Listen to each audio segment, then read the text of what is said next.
Hello, welcome to CSE Sports. I'm your host, Jay Howard, and I have a question for all you New Yorkers out there.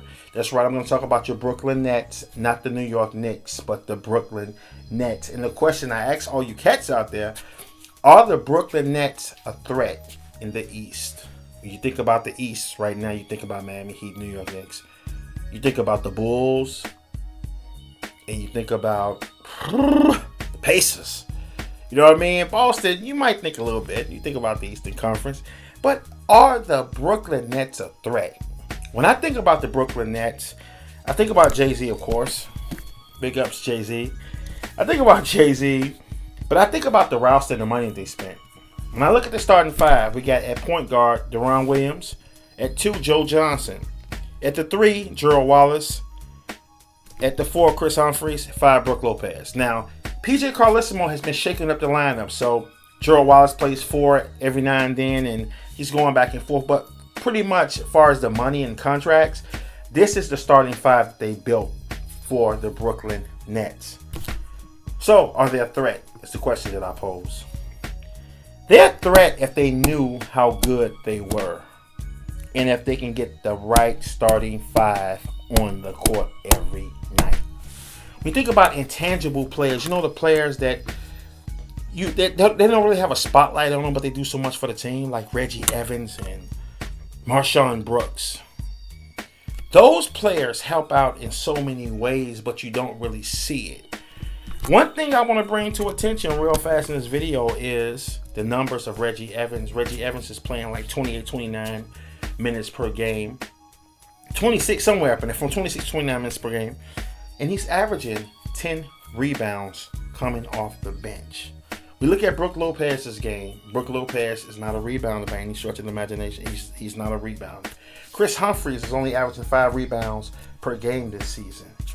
So what would make the New Jersey, I keep doing this, the Brooklyn Nets a threat?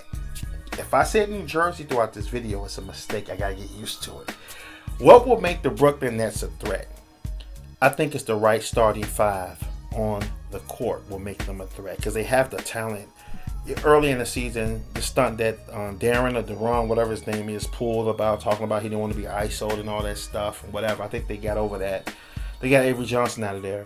Now it's left up to these guys to put the right starting five on the court in their health. Right now, you know, they're 42-30 with 10 games left.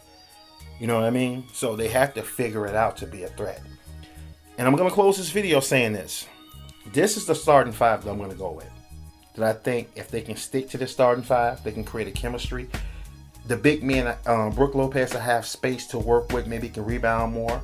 Because a lot of times, big men need space to operate in. When you're going too big with too many bigs, they're fighting against each other for a rebound. So you're adding that extra man on the court that they have to fight against.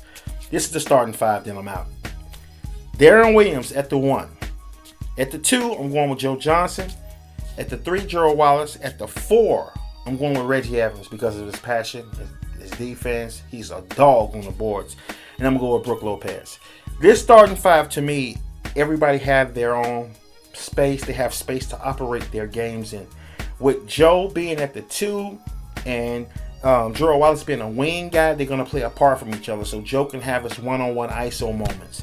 Deron Williams, Joe shoots the 3 at times. He will have his ISO because you got to respect the wing guy when Joe Johnson is out there. Then you move over to Gerald Wallace. Gerald Wallace can get the high pick, blow past that, and go to the bucket when you got Lopez coming up front because Reggie can be down low in the box out to get the rebound. And when you think about everybody having their space, the main person that needs their space out there is Brook Lopez, who can rebound the ball more. So this is the starting five I'll go with that can make them a threat. I don't think they can beat Miami this year, but for the future, if they can figure it out and get the right coaching, it'll work. But I think this starting five makes them fight a little bit more, you know what I mean, and they can become a threat. You know what I mean? Possibly make it to the second round. So I want to know what you guys think. Are the Nets a threat in the East? Peace. I'm your boy Jay Howard, and I'm out.